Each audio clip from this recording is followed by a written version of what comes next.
साहेबांना विनंती करतो की त्यांनी आपलं अमूल्य मार्गदर्शन करा आणि त्यांचं जोरदार टाळ्यात स्वागत होऊ द्या. जय हिंद, जय महाराष्ट्र. हिंदी मध्ये सांगू? Thank you. अभी मुझ बुलाने से पहले ही मेरी बहुत तारीफ कर रहे थे. उसके पीछे कारण है कि कोई भी प्रोडक्ट की बहुत अच्छी अगर ऐड हुई तो आदमी खरीद भी लेता, इस्तेमाल भी कर लेता. इसलिए मैं वैसा आदमी नहीं हूँ. बहुत ज़्यादा तारीफ कर रहे थे, उनके चक्कर में मत फंसो. मैं सबसे पहले तुम लोगों को मुबारकबाद देता हूँ. ये बात सच है कि तुम में से कुछ लोग जब अकोला मुझे मिलने के लिए आए तो बच्चे बड़े डरे हुए थे, बहुत भयभीत थे, अपना हक भी चाह रहे थे और वो चाह रहे थे कि हमको बिना परेशानी के कोई चीज़ मिल जाए. तो मैंने 1 घंटा उनको बैठ के चाय पिलाकर, पानी पिलाकर उनके साथ में बैठा, उनको समझाया कि बेटा बिना मेहनत के, बिना तकलीफ के कुछ नहीं मिलने वाला. अगर आप ये सोच रहे होंगे कि हम मिनिस्टर को मिलेंगे, आमदार को मिलेंगे, मंत्री को मिलेंगे, मुख्यमंत्री को मिलेंगे और आप बोलेंगे और वो आपकी बात सुन लेंगे, ऐसा नहीं होता. अगर ऐसा होता तो देश बहुत पहले आज़ाद हो जाता हो. महात्मा गांधी ने जो आंदोलन के रास्ता अपनाए, वो रास्ते पे अगर आप चलेंगे तो आपके मसले हल होंगे. उसकी में सबसे बड़ी वजह ये है कि आज आप 7 दिन से यहाँ बैठे हुए. 7 दिन से बैठने का नतीजा ये निकला कि मुख्यमंत्री को हाउस में आकर ये बोलना पड़ा कि मैं आपके 5 महीने बढ़ाता हूँ. ये किसी बातचीत से नहीं हुआ. तुम में से किसी ने जाकर वहाँ नहीं बोला.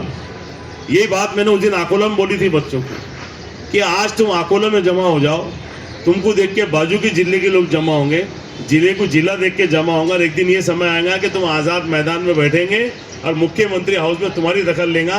ये बात मैंने आज से 1.5 महीने पहले बोला था और वो आज साबित हो गई. तो इसलिए मैं यहाँ पे कुछ बहुत परेशान चेहरे देख रहा हूँ, बहुत थके हुए देख रहा हूँ. तो ठीक है. नहीं, मेरे को बात करने दो, मैं तुम्हारे लिए आया. तुम अगर भूखे भी है तो तुम्हारे लिए है, देश के लिए नहीं है. समझ रहे बात को? मैं भी सुबह बात, अरे सुन लो, या तुम बोलो या मेरे को बोलने दो. सुबह 5 बजे से मैं भी भूखा हूँ, मैंने भी उपवास रखा हूँ. हाईवे के ऊपर कोई जगह नहीं मिली, 2 अंडे की गाड़ी खड़ी थी, वहाँ पे अंडे से नाश्ता कर रोजा रख के हाउस में पहुंचा हूँ और अभी हाउस खत्म होने के बाद में आपको मिलने को आया. कुर्बानी सिर्फ आप अकेले नहीं दे रहे हो, तुम तो तुम्हारे लिए दे रहे हो. बहुत से लोग हैं जो लोगों के लिए दे रहे हैं. तो मैंने उस दिन ये बोला था कि अगर तुम तुम्हारे लिए नहीं लड़ सकते तो भविष्य में तुम किसके लिए क्या लड़ो. किसी शायर ने अच्छी बड़ी बात कही है कि हमने सोचा ही नहीं था कि हालात बदल सकते थे, गिरते गिरते भी कहीं लोग संभल सकते थे. हम थमे रहे झील की पानी की तरह, दरिया बनते तो बहुत दूर निकल सकते थे. तो आपको आपकी सोच बहुत मजबूत बनानी होगी. मेरे बोलने से पहले मेरा भाई तड़प के बोल रहा है कि सर हम सुबह से भूखे हैं, प्यासे हैं. अरे मेरे भाई, तुम भूखे प्यासे रह के लोगों को क्या बताना चाहते हो? तुम तुम्हारे लिए लड़ रहे हो और तुम्हारे लिए बहुत से लोग तुम्हारे लिए भी लड़ रहे हैं, तुम्हारे पीछे भी लड़ रहे हैं, सामने भी लड़ रहे हैं. कहाँ है वो सैयद लड़का? इधर आओ बेटा. ये कौन है? इसको क्या नौकरी मिलने वाली है? ये खुद की टिकट निकालकर अपने जेब से पैसा खर्चा करके सुबह ट्रेन में बैठ के तुम्हारे लिए आया और मेरे को 11 बजे से परेशान कर रहा है कि विजय वडेट्टीवार को लेकर आओ, नाना पटोले को लेकर आओ, इसको लेकर आओ, उसको लेकर आओ. ये काहे के लेकर? इसको नौकरी मिलने वाली, इसको नहीं मिलने वाली. एक हमदर्दी है. सबको ये बुरा लग रहा है कि भाई कोई 2 आदमी का अगर फसुनुक हो जाती है रास्ते के ऊपर तो जो रोड पे खड़े रहने वाले उसमें एक तो हमदर्द रहता कि नहीं यार इसके साथ में गलत हुआ. तो हमको भी ऐसा लग रहा है कि तुम्हारे साथ में गलत हुआ. सत्ता के चक्कर में तुमको नौकरी की बात की गई. आज लाडली बहन को 2100 देने की बात की. आज बजट के अंदर 2100 का कोई जिक्र नहीं. लाडली बहन के साथ में बिल्कुल धोखा हुआ. जो बहन ने बड़ी आशा के मारे, उम्मीद के मारे उनको वोट दिया था, वो बहन का ही बजट के अंदर जिक्र भी नहीं. जो किसानों के साथ में उन्होंने वादा किया था वो किसानों का कोई जिक्र नहीं. वो बेरोजगारों को रोजी रोटी की बात की गई थी, नौकरी की बात की गई थी, उनकी रोजगारी का कोई प्रावधान इसमें नहीं रखा गया. तो ये सरकार जो है, ये गुलाबी जैकेट पहन के अजीत पवार ने सिर्फ लोगों को चूतिया बनाया. मौजूदा जितने भी यहाँ नेता है भारतीय जनता पार्टी के, शिवसेना के, उन लोगों ने चूतिया बनाया. मेरे मतदार संघ के लोग नहीं बने, इसलिए उनको अफसोस भी नहीं है. तो मेरा ये बोलना है कि आप लोग बन गए. आपने 5 महीने की नौकरी के चक्कर में आपके परिवार के, आपके खानदान के, आपके ताल्लुकात के सभी की वोट दिला रहे. नहीं, अपने को नौकरी मिल गई. अब क्या हुआ? अब क्या हो? तो मेरा बोलना है कि तुम भले, मैं इस लोगों की यहाँ शक्लें उतरी हुई देख रहा हूँ, परेशान है आप लोग, मैं समझ सकता हूँ। घर घर होता है, आप घरों छोड़कर, अपने परिवार छोड़कर खुले आसमान के नीचे भूखे प्यासे यहाँ बैठे हैं। ये बात आपकी दखल ली जा रही है, इस बात की दखल हो रही है। इस बात का सबूत है कि मगरूर सत्ताधारियों को शर्म आई। हमारे नेताओं ने हाउस में खड़े रह के हमने बात किए कि उनकी क्या गलती थी। तुमको कुर्सी चाहिए थी, तुमको सत्ता चाहिए थी, तुमने अपने विकास के जोर पे, अपनी काबिलियत के जोर पे उनसे वोट मांगना था। उनको सपने दिखाकर, पक्की नौकरियां दिखाकर, उनको घरकुल दिखाकर, लाडली बहन को 2100 दिखाकर, बेरोजगारों को नौकरी का लालच देकर तुमने लोगों को जो फंसाया है, ये कहीं ना कहीं ये एक दिन ये सैलाब उठेगा और सत्ताधारियों को लेके डूब जाए। ये तो उनके डर के मारे, कम से कम उनको इतनी तो शर्म आई कि उन्होंने 5 महीने के लिए आपको बोले कि हम 5 महीने आपके बढ़ाते हैं। लेकिन आपने 5 महीने के चक्कर में यहाँ से हटना मत। मैं आपको सिर्फ हिम्मत दिलाने के लिए आया हूँ। मैं विपक्ष में बैठा हूँ। मैं अभी सुनकर नया आमदार आया हूँ। 2024 के अंदर आने वाली निधि जो अप्रैल और मई के अंदर मेरा कोटा मुझे मिलने वाला है, मुझे मिलेगा या नहीं मिलेगा मुझे उसकी भी गारंटी नहीं है। लेकिन वो नहीं मिलेगा, उसके लिए मैं उनकी चापलूसी नहीं कर सकता। मैं आपके साथ में खड़ा हूँ, मैं आपके साथ में ईमानदारी से हूँ।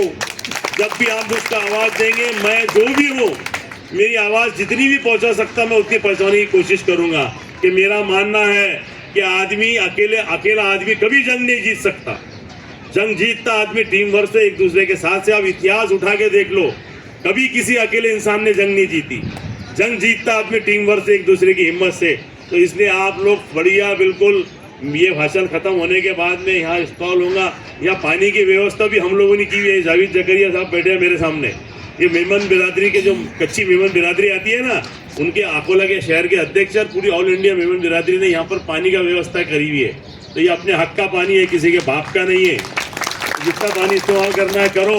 बढ़िया नाश्ता बोला, यहाँ बाजू वड़ा पाव मिलता है, वड़ा पाव खाओ, नाश्ता करो, पानी पियो, चाय पियो, लेकिन जगह छोड़ना मत, पीछे हटना मत। तुम आज अगर पीछे हट गए, आज अगर तुम वापिस चले गए, उसके बाद में तुमको कोई बुला के बोलने वाला नहीं है कि तुम आओ, तुमको नौकरी देने वाली है।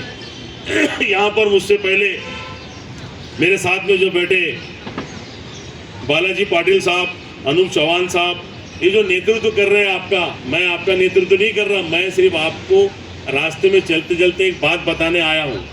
लड़ना सिर्फ आपको है, डटना आपको है। मैंने अगर कितना भी हाउस में भाषण दिया तो मेरे भाषण की 2 मिनट के ऊपर वहाँ पे भाषण होने नहीं देते। लेकिन तुम जो 8 दिन से बैठे, उनको एक दिन की दखल आपकी हो रही है। यहाँ से रिपोर्ट जाती है कि आज भी बैठे हुए, आज इतने लोग बैठे, कल उतने लोग बैठे। तो यहाँ से जाओ मत, तुम्हारा मसला बहुत जल्दी हल होने वाला है। कहीं ना कहीं से ऐसे संकेत मिल रहे हैं, तुम्हारी कुर्बानियाँ रंग लाने वाली है। मुझे ऐसा लगता है कि बहुत जल्द 1 घंटे में या शाम तक कुछ ना कुछ अच्छा पैगाम तुम्हारे लिए आ सकता है। अगर वो आज नहीं आया तो वो कल आएगा, वो कल नहीं आया तो वो परसों आएगा, वो परसों नहीं आया तो तरसों आएगा, लेकिन आएगा सही। तुमने यहाँ से हलना नहीं। अगर आज तुम यहाँ से नीचे मुंडी डालकर अपने घरों पे चले गए, फिर जिंदगी में कभी भी सत्ताधारियों से आंख में आंख मिला के बात नहीं कर सकोगे। ये बात याद रखना कि हो लाख सितम सही, बद्दुआ हम नहीं देंगे। हो लाख सितम सही, बद्दुआ हम नहीं देंगे। ये धरती माँ है, इस माँ को दगा हम नहीं देंगे।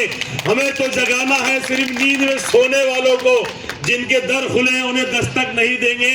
और तोड़ के आ जाओ ये फिरका परस्तों की दीवारों को, फिर ये जो तुमसे आगे है वो तुमको जगह नहीं देंगे। इस तरह आज आप इनकी बातों में आकर अपने घर बार छोड़कर, आपने कितनी उम्मीदों के साथ में इनको वोट दिया होगा कि इन लोगों ने हमें इन लोगों ने नौकरियां दी, ये हम इनको वोट देंगे और ये नौकरियों की वोट के बदले में हमारी नौकरियां पक्की करेंगे। इन्होंने तो पक्की करना छोड़ो। कल मुख्यमंत्री बोलते कि 5 महीने का टाइम दे रहा हूं, इसके बाद में अजीब बात, मेरे से ये बात किसी ने करना नहीं। मुख्यमंत्री, ये महाराष्ट्र के तुम्हारे बाप का नहीं है। ये महाराज जो है, ये महाराज शिवाजी महाराज का है। हमने मुगलों की आंख में आंख डालकर हमारा स्वराज्य स्थापित किया। अरे नौकरी क्या बड़ी बात है, करेंगे कि नहीं करेंगे बोलो। लड़ेंगे कि नहीं लड़ेंगे खुद के लिए तुम लोग? किसी शायर ने बड़ी अच्छी बात कही है कि गर्दनें नीची डालने से कुछ नहीं होता, गर्दनें नीची डालने से कुछ नहीं होता, कटी हुई लाशों पे चादर डालने से कुछ नहीं होता, उठो परिंदों हक छीन लो समंदर से अपना, खाली घड़े में कंकर डालने से कुछ नहीं होता। आज अगर तुम वापिस चले गए तो कल तुम्हारी बेबसी तुम्हारे बेबसी किस्से सुनने वाला तुम्हारे घर वाले भी नहीं रहेंगे। घर वाले बोलेंगे 8 दिन रुक जाना था, क्यों आया घर पर, थोड़ा डर जाता, नौकरी मिल जाती। सही है गलत है? सही है। अगर तुम यहाँ से वापिस गए तो तुमको नौकरियां मिलने वाली नहीं। जो नेतृत्व तुम लोगों के कर रहे हैं वो लोग बेचारे अपने घर बार छोड़ के दुश्मनियां लेकर तुम्हारे साथ में यहाँ बैठे हैं। तो इसलिए मेरी आपसे दिल से गुजारिश है कि आपने डरना नहीं, आपने घबराना नहीं। तकलीफ क्या है? ऊपर आपको छत है, नीचे जमीन पे चटाई बिछी हुई है, और तुम यहाँ रुक गए तो तुम्हारे हाथ में परमानेंट नौकरियों के लेटर हैं। ये याद रखो आप। अगर तुम लौट गए तो तुम्हारे हाथ में कुछ नहीं मिलने वाला, तुम्हारी जिल्लत भी होंगी, बेइज्जती उठानी पड़ेगी कि 8 दिन 15 दिन बैठे मुंह लटका के वापिस आए। फिर जाओ एक आधी दुकान के ऊपर 400-500 महीने की नौकरी करो। आज बड़ा लक्ष्य तुम्हारे सामने, अगर आज तुम हट गए तो इसके बाद में फिर तुमसे कोई पूछने वाला नहीं रहेगा, तुम्हारा कोई नेतृत्व करने वाला नहीं रहेगा। मेरे को ऐसा लगा था कि ये पूरी तादाद भरी हुई होंगी, यहाँ बैठने को जगह नहीं मिलेंगी, लेकिन मेरा दिल दुख रहा है यहाँ की तादाद कम देखकर। क्योंकि देखो माफ है तो सब कुछ है। अगर आप लोगों की ताकत ही कम पड़ जाएंगे तो आप लड़ेंगे किससे? तो जो लोग चले गए उनको फोन करके वापस बुलाओ, उनको समझाओ कि मेरे भाई तेरे एक जाने से नेतृत्व कमजोर हो जाएगा। अगर एक चटाई के अंदर एक जगह खाली दिखेंगे तो फोटो के अंदर उतनी खाली जगह स्पेस बनाएंगी, और वो स्पेस हमारी बर्बादियों का सिला बनेगा, वहां से सुरंग बनेगी हमारी बर्बादियों की। ये चटाई हमारी एक जगह से भी खाली नजर नहीं आने को होना। मैं आपसे बात कर रहा हूँ क्योंकि मैंने अपनी जिंदगी के अंदर बहुत संघर्ष किया हूँ। मैं जहाँ से चुनकर आया हूँ, पिछले 35 सालों में कांग्रेस का एक भी आमदार चुनकर नहीं आया था। मैं 2019 में 1200 वोटों से इलेक्शन हारा था। मैं लड़ा, मैं डरा नहीं, परिस्थितियों से जूझता रहा। वापिस मेरी पार्टी ने मुझे टिकट दी। जो 1200 से इलेक्शन हारा था वही 1200 वोटों से मैं वापिस चुनकर आया। अगर मैं डर के घर में बैठ जाता और हार जाता तो आज तुम्हारे बीच में आमदार नहीं बनता, हाउस में खड़े रह के तुम्हारे मसले मुख्यमंत्री डिस्कस नहीं करता था। हाँ, तो मैं इसलिए कहता हूँ कि आपको आपके लिए जागरूक रहना है, आपके लिए मजबूत रहना है, आपके लिए खुद को सतर्क रहना है, क्योंकि आपको कोई रास्ता बताने आने वाला नहीं। ये हमारे बुजुर्ग की कमाई थी जो हम लोग यहाँ बैठे। ये आज़ाद मैदान हमारे बुजुर्ग की कुर्बानियों का नतीजा है कि हमको यहाँ बम्बई जैसे शहर में आंदोलन करने को जगह मिली। अरे हमारे ये हाल है कि हमको नौकरियां तक नहीं मिल रही। ये हमारी कमाई है कि हम चूतिया बन के बैठे हुए हैं राजनीतियों के। देखो नौकरी देंगे तो वोट दे, वोट ले लिया तो भाग जा। हम लोग तो फंस गए। हम लोगों को तो लूटपाट हो गई। क्या लोग हम शिवाजी महाराज के जैसा स्वराज्य स्थापित कर सकते? हम क्या हमारे बाप दादा के जैसा घर बना सकते? हम क्या हमारे बाप दादा के जैसे हमारे बच्चों की परवरिश कर सकते? अरे तुम एक राजनेताओं के भाषण में आके तुमने यहाँ बैठना शुरू कर दिए, उसकी उम्मीद पे वोट दे दिया, राज्य में सरकार बना लिया और तुमको पहचानता भी नहीं। तो ऐसा नहीं है कि अगर उसने तुमको फंसाया तो तुम अकेले। मेरे ऐसे कई लोग आपके साथ में खड़े हुए, ये मेरे भाई यहाँ पे आपके साथ में बैठे हुए, ये दूसरे भाई मेरे साथ में यहाँ बैठे हुए। ये जावेद जकरिया आकोला से मैंने फोन करके उनको बुलाया कि आप आओ। उसके बाद में बहुत से लोग पीछे खड़े हुए जो नेतृत्व करना चाहते हैं आपका, लेकिन शर्त यह है कि आप इनका नेतृत्व मानते हैं या नहीं मानते। ये बड़ी बात। अब हाथ ऊपर करके उठाओ कि आप इनका नेतृत्व एक्सेप्ट करते हैं कि नहीं करते। बिल्कुल, बहुत बड़ी बात। तो इसलिए मेरी आपसे मुद्देबाना गुजारिश है, मैं सिर्फ आपकी बात बोलने के लिए आया, मेरा कोई स्वार्थ नहीं है इसके अंदर।